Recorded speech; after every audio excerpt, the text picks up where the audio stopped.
Boko Haram is a name translated from Hausa to mean Western education is forbidden, a name that sends shivers down the spine of many Nigerians and even residents outside the country. For many others, it's the name associated with the loss of loved ones, property, and even means of livelihood. From the findings of the Global Terrorism Index, Boko Haram is the deadliest terror group in the world.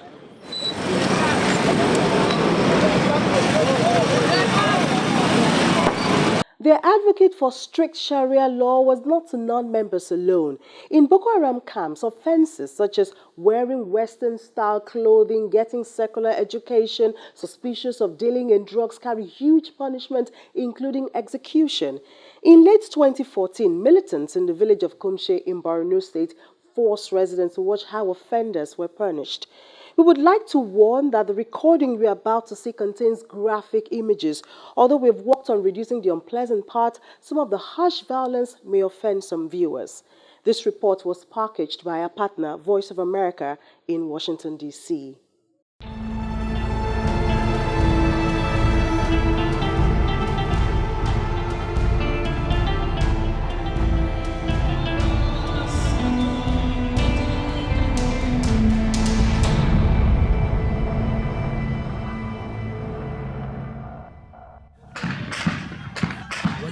Kumishe, Borno State, Nigeria.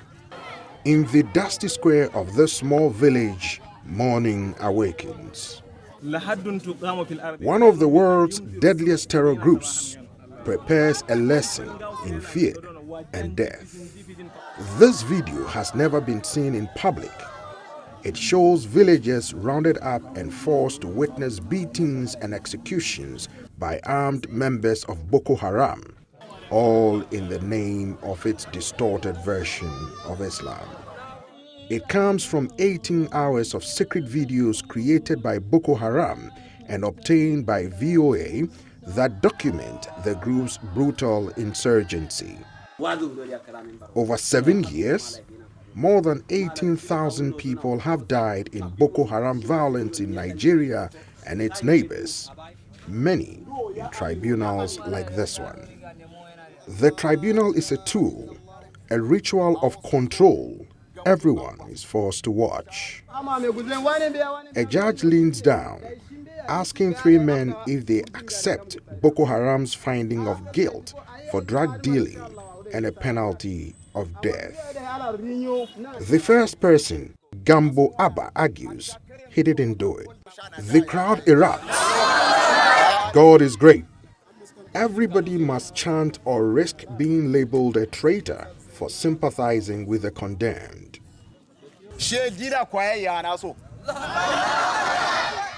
All the men deny guilt. For that, their hands will be tied when they are executed. Others charged with using drugs will be killed too if it happens again, the judge says. For now, they will be beaten. A first prisoner is called by name. 10 lashes with a leather switch. God is great with every lash. An old man is called. He is barefoot, his clothing torn. Even a boy is called. A Kumshe man from the crowd is conscripted to beat him. When it is over, he bows towards the Boko Haram banner. The beatings continue more than 30 minutes. Then the men move aside until only the condemned remain. The Boko Haram emir binds the hands of Gambo Abba.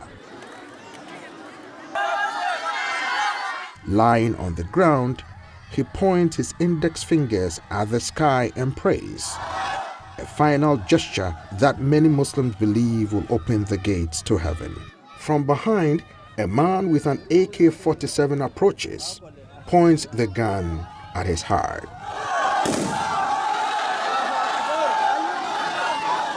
The next prisoner walks calmly to take his place.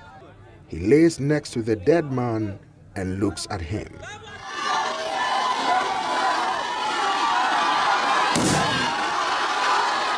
The videographer can be heard shouting, God is great. As the final prisoner lays on the ground, a third executioner approaches, firing 2 shots. Behind the bodies, Boko Haram members drop to their knees and kiss the ground. There is no room for doubt or mercy in Boko Haram's book of justice. We have delivered God's judgment, one of the executioners tells the crowd. He goes on, all of these people here are those who spread mischief on earth, not only earth, but in an Islamic state. Timestamps on the video suggest the killings and beatings took place in late 2014, a period when Boko Haram controlled Kumshe. In the past year, the Nigerian military has recaptured Kumshe and other villages in the northeast. But Boko Haram still inhabits rural areas. After 7 years of fighting, about 2 million Nigerians remain displaced from their homes. In Borno State, 500,000 live in camps without sufficient food, water, and medical attention. One refugee from Kumshe confirmed the location of the tribunal as his village. In an interview with VOA, he told of many other Boko Haram executions in the village, people accused of being drug users, vigilantes, and traitors. Shown still images of the village square from the Boko Haram video, he broke down.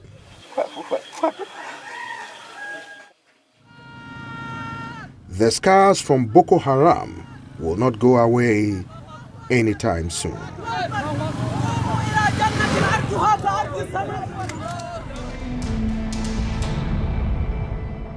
That is how the group instills discipline in its camp.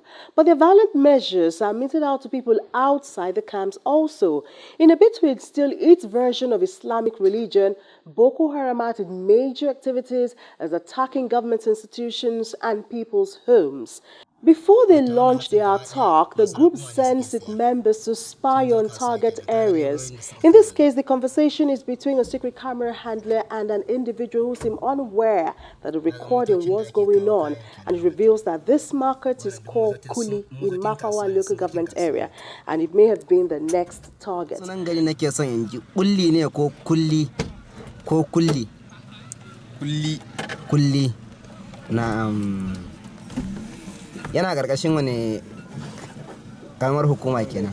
The camera handler asks questions such as the nationality of the traders, their goods, and the exact location of the market. In another instance, Boko Haram camera spies at a Cameroonian troop.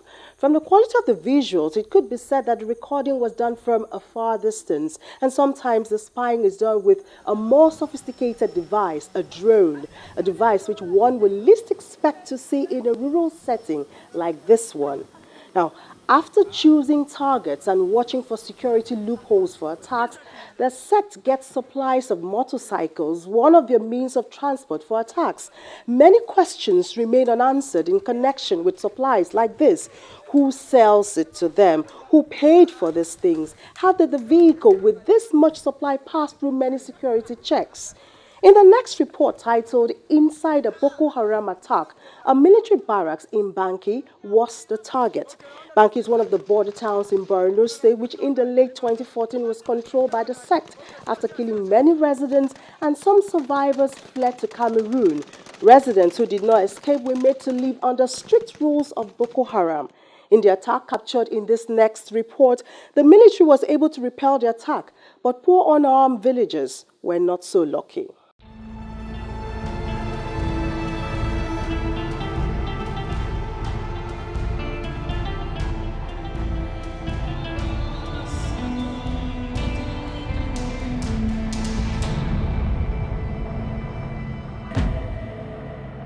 Outside a remote village in northeast Nigeria, Boko Haram fighters prepare for an attack.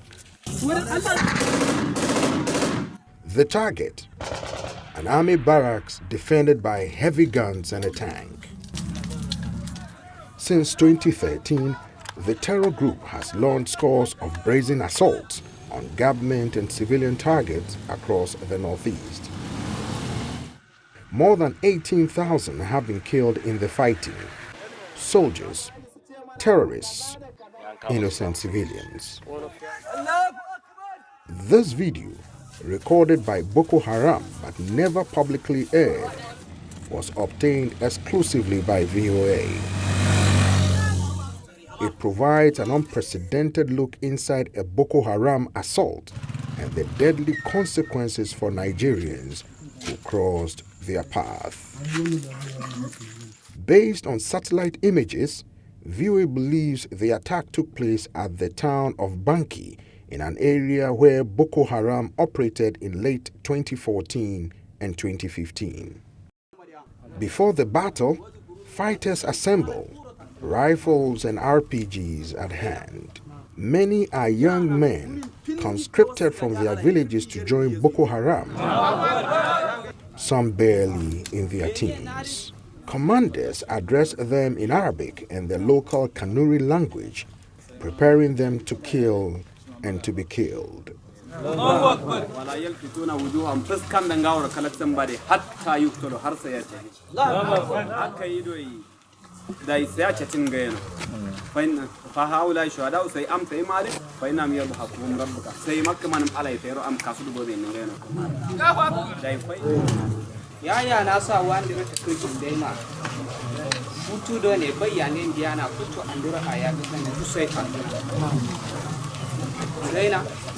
In their distorted version of Islam, any unbelievers deserve to die. Leading the attack are 4 commanders, dispatched from Boko Haram's high command.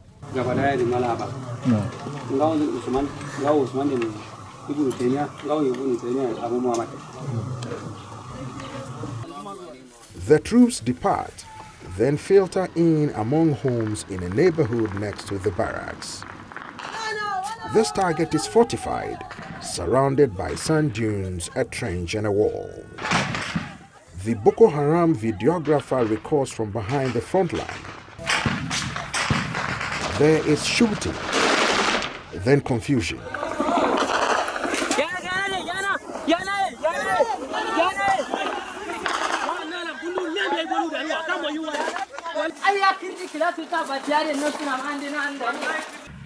The tank guards the entrance. Attackers struggle to get an anti-aircraft gun to work. Heavy return fire from the barracks. The shooting continues to dusk, then subsides. Some attackers wander off. For years, Boko Haram fighters overran poorly equipped Nigerian garrisons. But these troops prove up to the fight. Boko Haram casualties mount, and the barracks defenses appear to hold.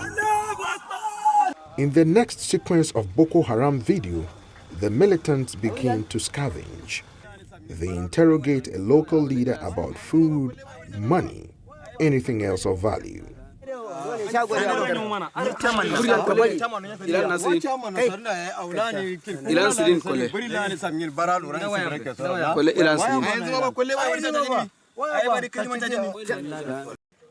They show no mercy. The leader who was questioned is soon dead, along with others. This is a story all too familiar to Nigerians in the Northeast.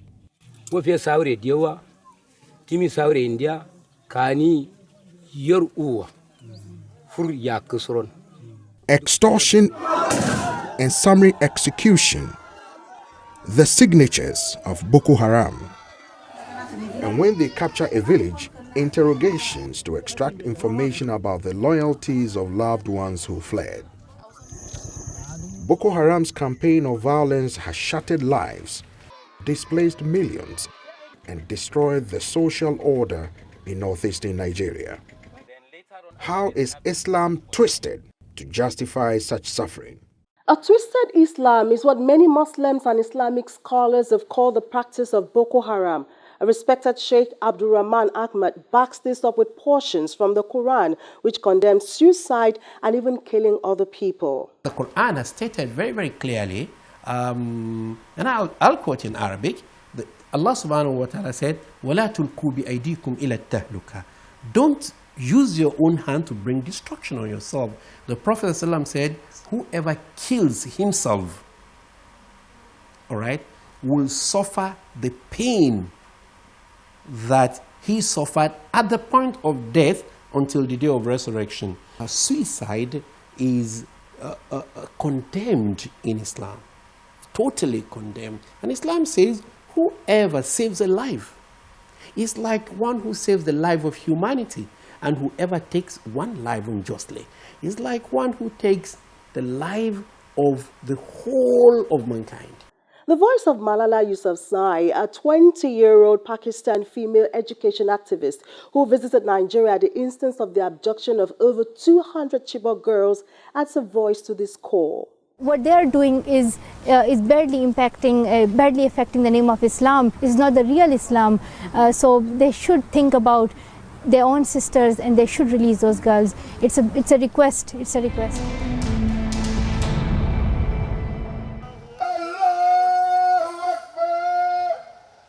As of 2010, a Pew Research Center estimated that about 1.6 billion Muslims are in the world, making up about 23% of the global population. In Nigeria, about 50% of the over 170 million population are Muslims, and they're spread in the northern and western parts of the country. But none of these groups endorse the approach of the Islamic sect Boko Haram, as you would see in the next narration titled Hijacking Islam.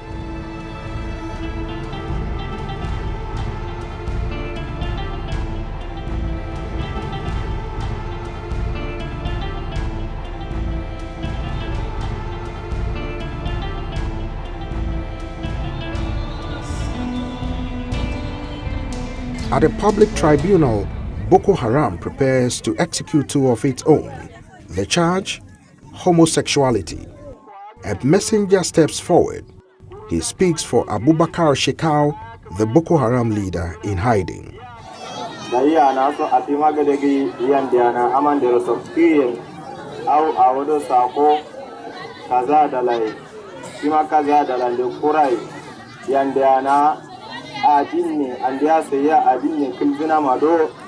daji sero umurnie dero sero bunguye au sero takriye au shmadan delamguye goyo konyo ngairo.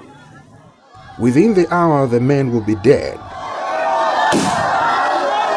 The video, obtained exclusively by VOA, is part of a cache of recordings made by Boko Haram that show leaders justifying such killings and other atrocities on a violent deviation from mainstream Islamic thought. Khalifa Aliyu Abdul Fathi is the leading Sufi scholar in Maiduguri, birthplace of Boko Haram. Sun kashe mata, sun kashe yara ƙanana, sun kashe wanda ba ruwansu, sun kashe Kiristan a cocinsu, sun kashe su a gidajensu. Northern Nigeria has for centuries been an important crossroads for Islamic thought. Boko Haram's radical roots trace to the preaching of one man, Muhammad Yusuf. In the 1990s, Yusuf broke from an influential mentor in Maiduguri, denouncing Western education and government as un-Islamic. Young, disenfranchised Nigerians, some in criminal gangs, were drawn to his charisma. In 2009, hundreds of Yusuf's followers were killed by police after a spate of violence. Police captured and executed Yusuf in the street outside their headquarters. For a time, his followers melted away, then came back in search of revenge.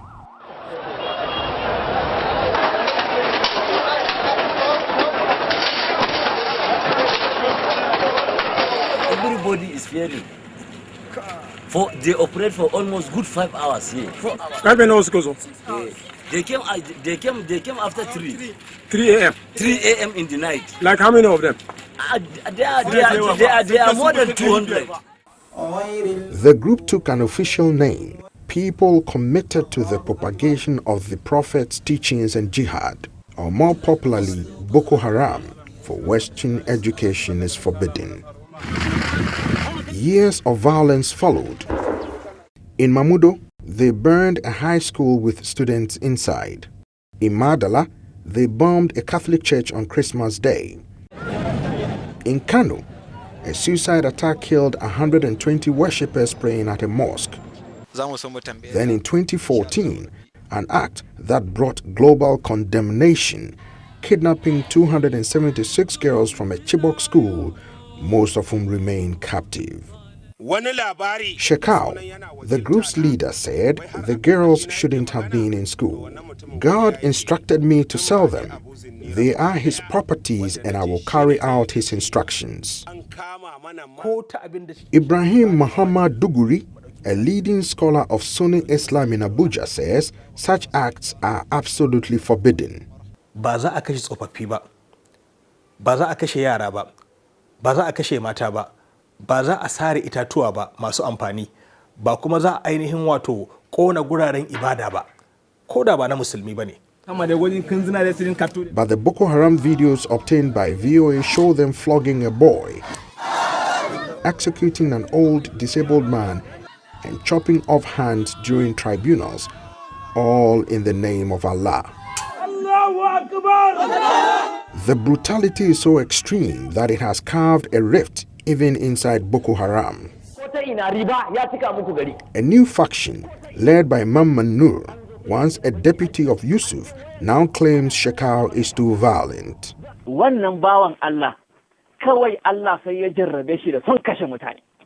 The schism erupted this summer as government troops regained territory from Boko Haram.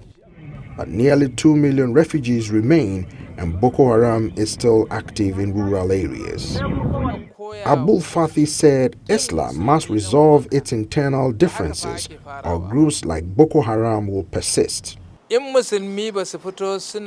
we don't stop this hate among us, we will be done with Boko Haram, he says. But we will be dealing with another group with a different name.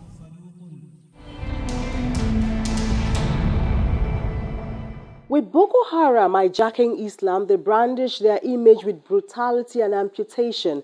Channels Television also had the misfortune of losing one of her own, Kano State correspondent Ineche Yakogo. He was killed in the Kano blast in 2012. Today, we witnessed a massive turnout of people.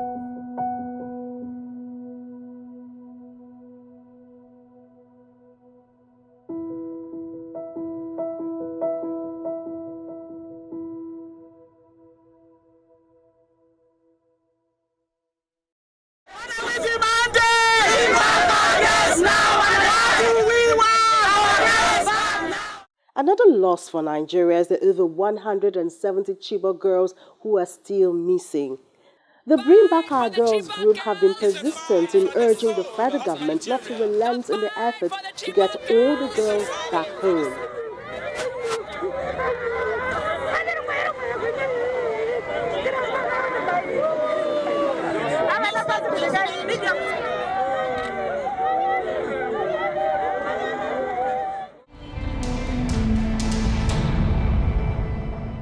Dealing with Boko Haram took a new dimension with the assumption into office of President Muhammadu Buhari. His first step was to order the relocation of the military involved in fighting the insurgents from Abuja to Borno State, the location where the battle was the worst.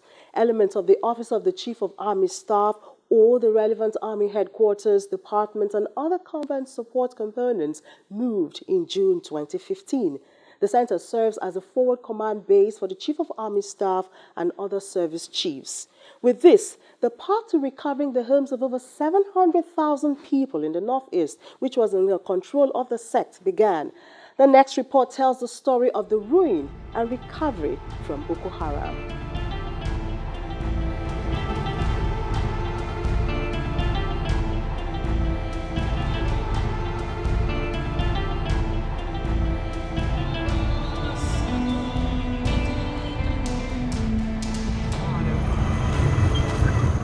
In 7 years of Boko Haram terror, millions of Nigerians suffered bitterly. But since the spring of 2016, a renewed offensive by the Nigerian military recaptured dozens of towns and villages that had been under the group's brutal control. Boko Haram's own cameras documented it. In 18 hours of captured videos obtained exclusively by VOA, they recorded Nigerians being executed in public, beaten, maimed. Who had survived? What were their stories? VOA went to Nigeria in September of 2016. Our goal, to check the government's claims of better security in places shown in the videos and other Boko Haram strongholds. Our first destination, Bama, second largest city in Borno State, where 300,000 lived until Boko Haram took over in 2014. We traveled with a military convoy, 12 trucks with anti-aircraft guns and dozens of troops. Bama was the scene of one of the war's worst atrocities. We found one man who survived. Alhaji Madu lived because he ran.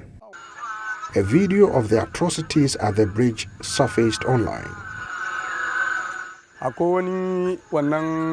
Kanta aka kawo an loda mutane aka kawo su shikenan daya bayan daya wani kuma ya anan a cikin nan in aka sa tukun kuma wani ya rika kamfa guda biyu wannan sai a harba kai sai a jafa shi. In one afternoon, more than 200 people were killed. Now in Bama, street after street stood empty. Buildings torched as Boko Haram fled. The Emir's palace, where the local chief and leaders once met to welcome visitors. Apart from the mosque, every other thing was burnt. The legacy of destruction is the same in other towns Boko Haram abandoned. Until they can be rebuilt, there's nothing for anyone to come home to. Across the northeast, nearly 2 million people were forced from their homes by Boko Haram. Some now live with friends and family, but many are in camps scattered across the region. In this camp at Bama, 27,000 get by on limited food and water. More stream in daily. This young woman was abducted at age 14 and taken to the Sambisa forest, a rugged Boko Haram sanctuary the size of Switzerland. She was forced to wed a fighter.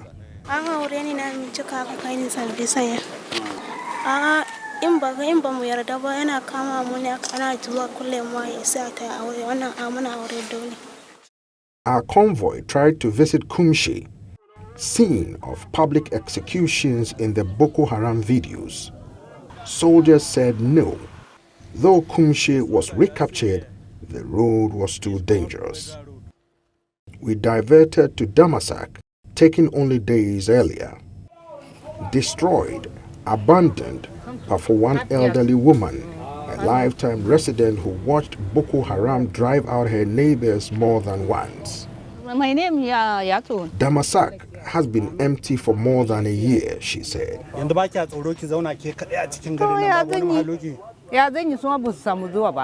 For her life to return to normal and for Nigeria to recover will take time. There are some signs of hope. The town of Minok has been destroyed and rebuilt 4 times as Boko swept in and out. Local chief Lawan Bukar Chiari said more than 200 villagers died. A lokacin da 'yan Boko Haram suke kawo mana hare-haren nan, ba mu da securities a nan gari. Aka yi shekara 1, 2, 3 muna nan haka. To duk wayanda suke rayen suka gudu suka bar gari. Minok is being rebuilt yet again. Thanks to a military post, residents are trickling back. In suka kamala gyare-gyaren da suke wannan, za a yi abu. Boko Haram originated in Maiduguri, largest city in the northeast state of Borno. Kashim Shetima is the governor.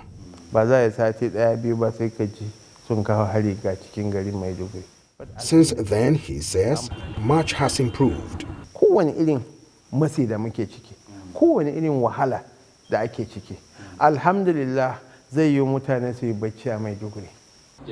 General Victor Ezugu commands troops in the region.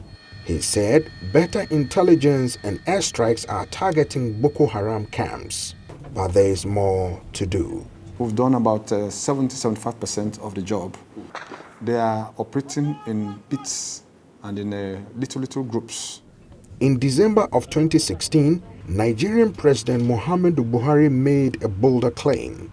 Boko Haram was done for, pushed out of their biggest enclave in the Sambisa.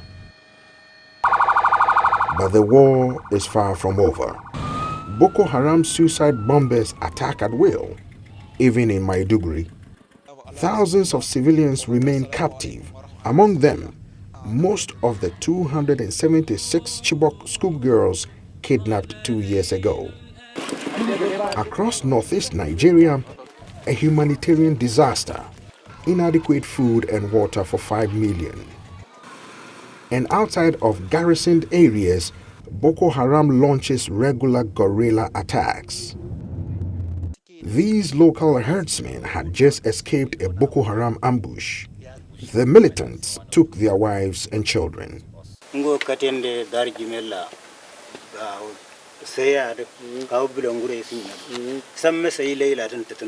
Boko Haram is hidden, but far from gone. As the fight continues, the Chief of Army Staff, Major General Tukur Buratai, in July 2015 changed strategy to suit the challenge. His new strategy was captured in the rename of the code name from the War on Terror from Operation Zaman Lafia to Operation Lafia Dole, signaling his determination to attain peace by force in the Northeast. In recent times, the military has taken to give an update on the level of victory against Boko Haram. The achievement includes territory recovered. We are zeroing in on Borno, Yobe, and Adamawa states, which of course gives you what you have. The various locations that are pointed out in blue indicate where we have operated and cleared throughout. So here you find the fringes of the Lake Chad. We are, of course, here to go into the Lake Chad waters. That, of course, will be entering any moment from now. But all these locations you can find, here is Kangaroo Arege, this is Malam Fatori, and of course back to Gashiga, to Damasak. And just as the areas are being recovered, the Army reveals that through mop-up operations, they have discovered items suspected to have been used by the terrorist group, from uniforms, training books, to ammunition. You could see that this loot, the way we captured this one actually is from Chikungudu, from 8 Task Force Div area. Now the way these things are, thank you. I'm sure you know that the person is not settled. This person is on the move. Now this was actually all these ones were gotten from Sambisa. This, of course, you know what it is. And then we also found out, of course, by my colleagues helped me to interpret that this is an adulterated hadith, because hadiths are not supposed to be written, or are not supposed to be, copied. Am I right? But that's precisely what you have here. Now, what you also have here is a set of presses that tells you how to use various armaments. So, giving you lesson by lesson. So that tells you that perhaps they were establishing something close to a school. So that's what you find in this. And then here you find the uniform. I'm sure you must have seen Shekar and all those holding whatever guns around him each time all those funny videos that he used to. So this is the kind of uniforms that we also found. Here you find these are lesson notes. how to make bombs and IEDs. That's what is contained here. And then, of course, these are some receipts, which appear to look like a property of those who, I think, Sambisa became too hot for them, so their way running, they couldn't go with this again. It became too heavy for them. Items recovered include a general purpose machine gun, AK-47 rifles, 2,269 rounds of 7.62 millimeter ammunition, RPG bomb. Of course, I'm sure you'll see them right on the screen, and as well as other equipment. In that encounter on that day, of course, 5 Boko Haram terrorists were killed, and including 2 who were suicide bombers. On the 23rd of January, about 0900 hours, own troops at Dikwa conducted operations to Sinabaya and Maskite village. The patrol cleared the village, and of course, there was a little resistance, and in the process, 9 Boko Haram terrorists were killed, as well as the recovery of some equipment that were captured, including 6 Dane guns, a GPMG, 4 mobile handsets, and the others are shown right on the screen. Now, also on the 16th of January, about 15:30 hours, our troops deployed at Mongunu received information of Boko Haram terrorist activity around Mareria village, which is along Mongunu-Mate Road. The troops, of course, in conjunction with the civilian JTF, trailed and had an encounter with the Boko Haram terrorists. And in the process, a Boko Haram terrorist was killed, and 2 AK-47 rifles, as well as 2 magazines, and 8 rounds of 7.62 millimeter ammunition was also recovered. On the 18th, troops, of course, also at Musara, as well as Gunari, intercepted 8 men who were conveying items that are suspected to be for the Boko Haram terrorists. The suspects, when they were searched, we discovered that one of them had 2 letters, with one of the letters requesting for the supply of 4 anti-aircraft guns by the Boko Haram terrorists. And other items in their possession included torchlight, handsets, and large quantities of wares, including drugs. And the sum of 341,000 naira was found on him. Perhaps that was maybe what was given to him to go and source for those items to go to supply to wherever they are located. That investigation is on, and it's actually given us very useful information that has been aiding our operations.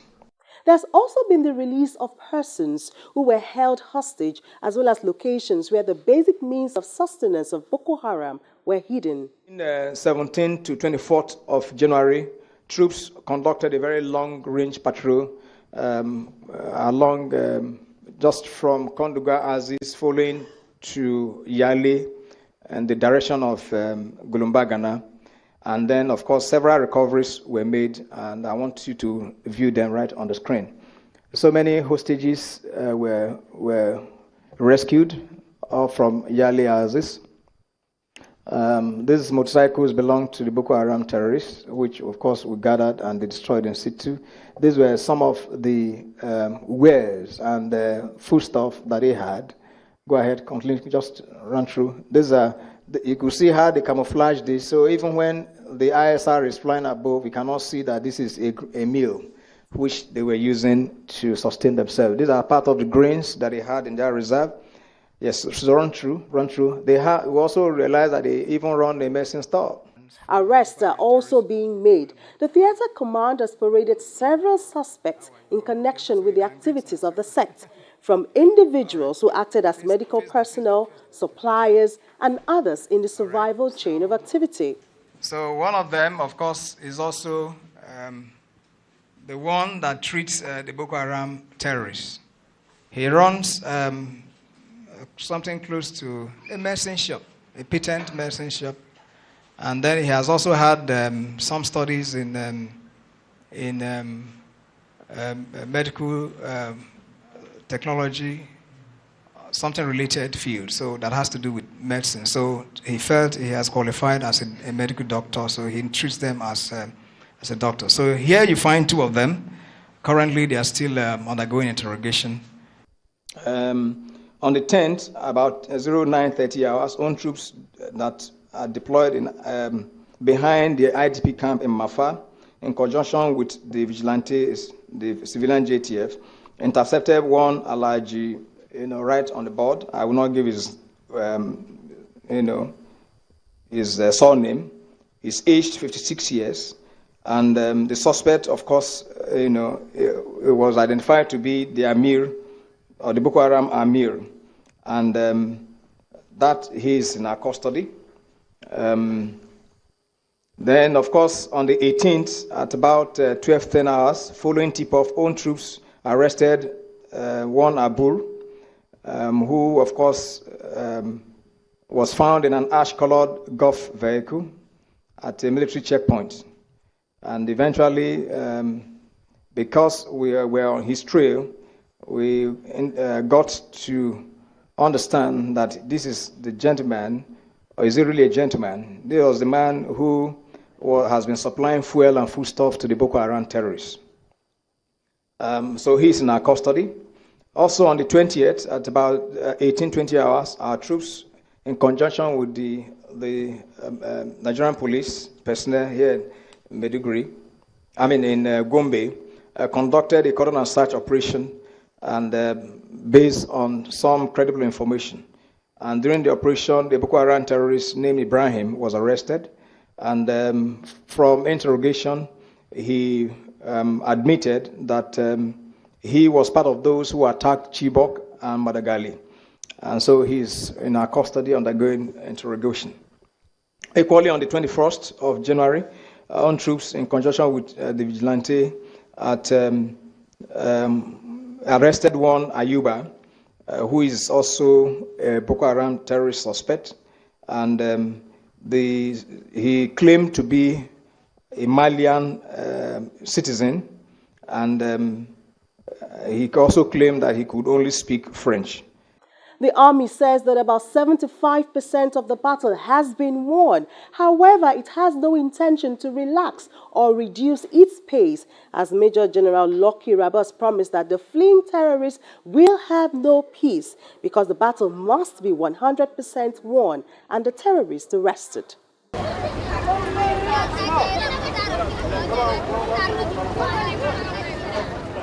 While the military is mopping up the environment, there's a humanitarian crisis which needs to be curbed. According to the United Nations Office for the Coordination of Humanitarian Affairs, OCHA, since the insurgency began in 2009, more than 20,000 people have been killed, countless girls and women abducted, and children drafted as suicide bombers into Boko Haram.